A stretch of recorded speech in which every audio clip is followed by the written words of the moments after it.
You know that some of your clients want recliners, right? And you're thinking, please, please don't make me put that in that room. Well, Kravit just gave you a gift. Their new line, Kravit Motion, is all about comfort without the clunky eyesore. We're talking sleek silhouettes, tailored arms and backs, gorgeous details, and yes, it reclines, but in a way that actually works with your interior design plan. So whether it's manual, plug-in, battery-powered, it's all high-end, no, all low maintenance, and you can customize it with curated fabrics and finish options that fit your design vision. So if you've been avoiding motion furniture, it's time to take another look. Head over to Kravit.com and check out Kravit Motion, because form and function finally just called a truce.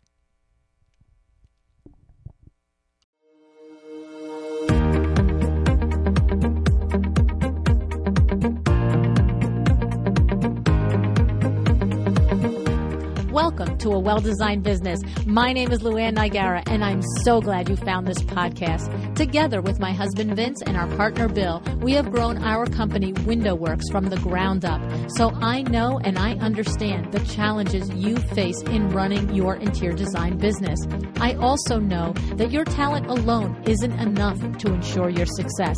So on this podcast, we talk about strategies and practical steps to help you grow your business. But make no mistake about it, we have our share of fun here too, mixed in with those aha moments that I love so much. This isn't fluff. Nobody has time for that.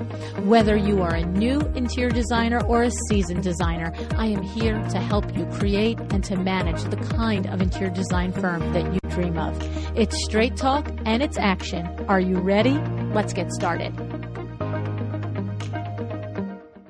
Hi, welcome to A Well-Designed Business. Before we get into today's episode, I want to let you know that we're doing something a little different over the next several months.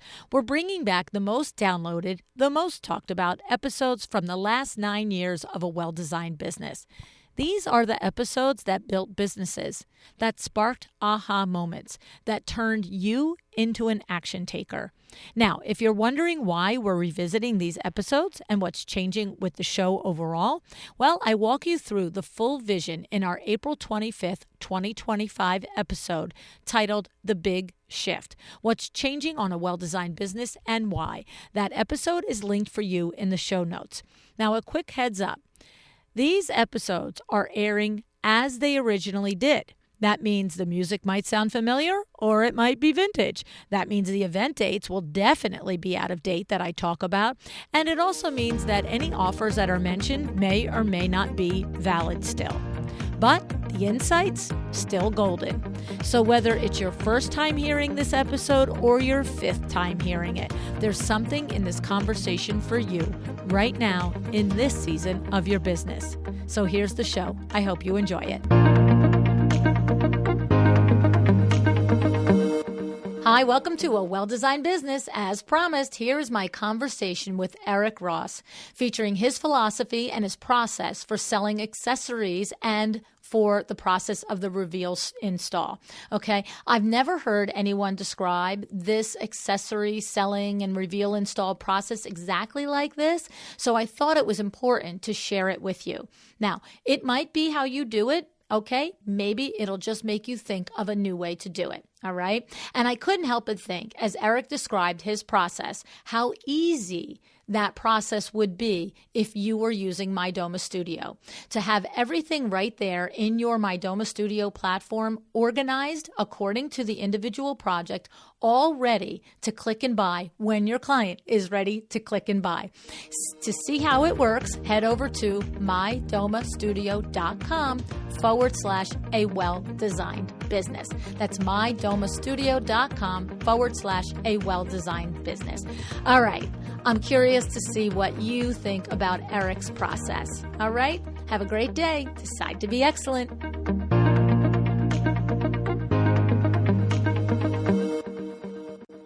In our process, we do a one-room reveal or a whole house reveal when we do our project. So we don't deliver things piecemeal. We only bring it out when it's ready. The whole room we set up in a day.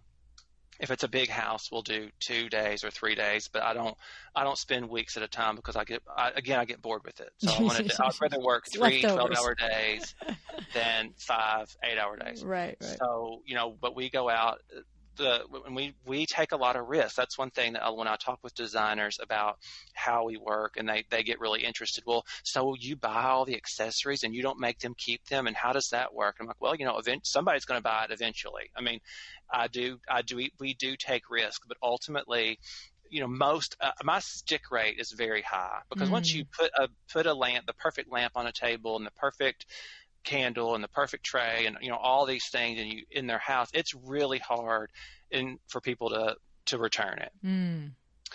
But that happens. It's to this yet last week I had a client return half their stuff. That's but that not their custom, their accessories. So right. So you're designing to completion, even though they might not have agreed or purchased to completion. Correct. Okay. We set a budget. We basically say, 30% of your custom order you can be prepared to spend on accessories, so that they're not caught off guard. And we're saying that from the beginning of the process, is basically, here's what to expect. And so, but it happened. I mean, like I said last week, it happened. And it always is like a check, like, am I doing this right? I'm a person. I'm not, I still, second guess myself. And that's where you have to go back and really look at your goal. What is it you really believe? What kind of value are you trying to bring to people, and sticking with that. So, and I finally, and this, we get our return list, and it's half the stuff, and you're disappointed, and oh my God, we've got this, and I'll sell it. I'm not that worried about that part. The part I was mad about is, again, that, like, oh, they didn't catch my vision. They didn't catch and I told my assistant, she was madder than I was. And I said, look, our job is to make it beautiful. If they return half of it or all of it, I've still done my job. I've wowed them. I don't care. They returned it because it was expensive. I know why. It was good. Their house was gorgeous when we were done. Duh. Yeah. But that's where I go back to knowing my brand. Right. I was not going to deliver. And she was giving me the warning. She basically was like, we don't really keep a lot of accessories, but Luann, that's not my model. My model isn't to deliver furniture and rugs and drapes. My model is to wow the person at the install. And they were wowed. Like, their family was there. Her sister was in from out of town, and they all were just, this is beautiful, and they were smiling and happy. Now, when they got the bill, they might not have been smiling and happy, but I did my job. That's what I stick to is I would rather that goes back to my brand, which is, oh my God, he's amazing, but he's high. Right. That's because my people who appreciate my value and want a beautiful home, then they're willing to pay the price. The people who aren't, then they weren't my people, and I'm never going to convince those people who, of value. Right. So I don't try, and I have to sort of tell myself that every time is I didn't, because my personality is one that's like, oh my God, what did I do wrong? Why did they return half of it? I didn't sell them enough. I didn't give them the reason why to buy. That's just because that's what I do when I'm evaluating my projects afterwards, when something like that happens, and I just come back to I did it the way it was supposed to be done. Right. I could have just not brought anything, and would have saved myself the agony and the having to buy the inventory. Now I'm having it sit in my warehouse, that I'll sell to another project. But I go back to it sounds like giving my best no matter what. Right. My job is because in order to sleep at night and be happy with the work that I do, I had to put lamps in and hang artwork and do dishes on the bookshelves, and even though they returned every single one. Because that's who I am, and that's my brand, and I performed with excellence, and they said, you know what, I don't want this part of it, and that's okay. They didn't do anything wrong. I didn't do anything wrong. We both, performed to where my expectation. I'm always sad when that happens, but ultimately, I presented the best that I could be, and that's where I get to with things, with jobs like that. Is I had to do it that way because that's how I represent my business and my brand, and they didn't return it because it was ugly. Right. No, it sounded like they just don't share the ideals of wanting everything designed to completion. They wanted a Correct. lighter, layered, less layered look, Right. and that's fine. It's their prerogative. Correct. Because So, I always tell people, I'm going to do this, and when I leave, you can do what you want to. right. But I'm going to do it the way I think it should be done. And like I said, we have a huge success rate with accessories, and people, designers, to me, I would rather, and I'm buying it all and receiving it and pricing it and putting it in my warehouse.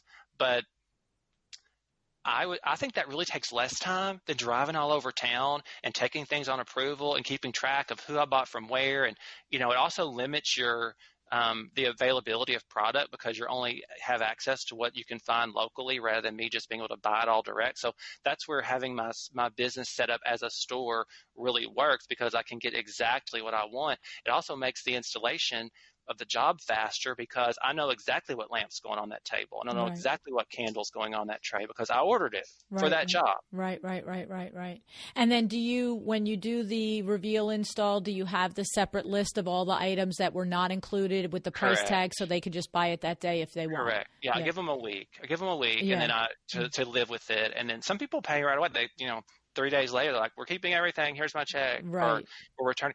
I always tell people you have to put in more, because they got to return something. That's just human nature. So yeah, because they just really want to feel like they said no to something. right, like, I'm going to return these 3 books. Okay. And so you have to put in more to get them to keep more. Something. I mean, Yeah, that's always tell myself is, I'm going to be over budget. But then I have to remind myself, well, they can't buy this tray if it's not in their living room. Right. And what I always tell the client, I'm like, look, if I'm over budget on your accessories, my job is to make it beautiful. Your job is to know what's in your budget. So then if you go through and take it, so don't be mad at me, because I had this happen early on. People would get mad because I brought out, $20,000 in accessories, and they had no idea. So now we have, it's part of our front end process is setting those expectations, but of what they can expect for accessories. But I would say, my job is, you've hired me to make your house beautiful. You then can determine what you want to keep, because I may think the lamps are incredible, but you may love the painting better. Right. And so if I just bring the lamps, you would have never seen the painting. So, I'm going to bring out what I think you need. But, that's a huge profit center for us as accessories, and it's out. And I don't show lamps. I mean, these designers who bring out pictures of lamps, I don't know how a client can be expected to know. That's where I think you bring it down to where you bite yourself, and as a designer, is when you're bringing them a tear sheet on a lamp, because now you've whittled it down to a widget versus on their table with the bulb in it, with the plastic off the shade, plugged into the wall, in its environment. I mean, all they got to do is write you a check. Right. You've paid the freight, you've paid the receiving, you've paid, I love the statement. It's my job to design this to completion here. My job to make this as beautiful as I can. It's your job to decide if it's in your budget. Correct. You're a grown up. Pick it and leave it. It's no different than you walk into a clothing store. You might really love that $4,000 suit. If you can't afford it, you're not going to buy it. But nobody's yelling at the clothing store for having it on display. You tempted me with that. How could you do that? And you basically get a sense once you've placed. That's why I don't order accessories till the custom orders place, because if we've had to whittle that sofa down to $2,700, right, I'm not going to put an $800 lamp in their living room. Right. If they've ordered an $8,000 sofa, then I can order with confidence an $800 lamp. And that's where I will say most of my clients say a lot of the same things in my work when they've worked with me.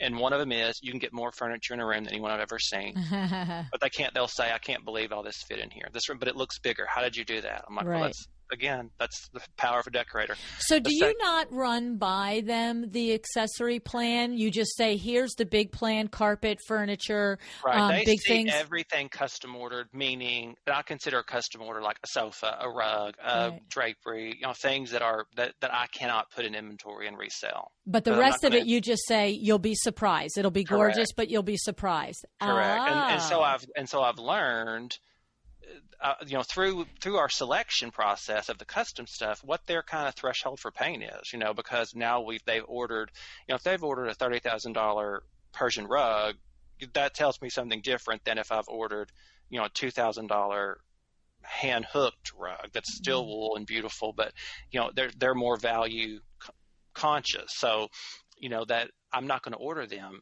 a crazy lamp. However, I do splurge on lamps a lot. Most people, like, that's the second thing people say about my work consistently is, you have the most beautiful lamps. Where do you find these lamps? And I said, well, you're not going to find them at your local lamp store. Right. Because regular people don't walk in and buy $1,000 lamps. Right. And the lamp store, just retail by nature is volume driven. So we're going to put things on the shelf that move. Right. And so you're not going to find these high-end products, unfortunately, anymore.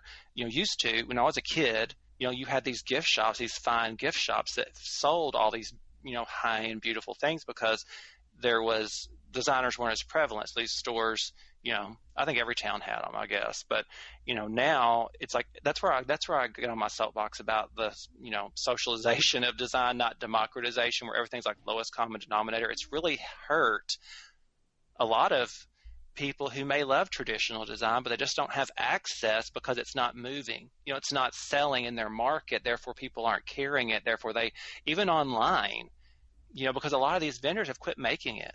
You have to do, a lot of times I have to do lamps and things antique now or vintage because all these vendors that used to carry this, that make it, have stopped carrying. They're only carrying like acrylic lamps. And that's where I get just frustrated when I go to market. 2 markets ago, we left market early because I was like, I can't order anything. There's nothing here I want.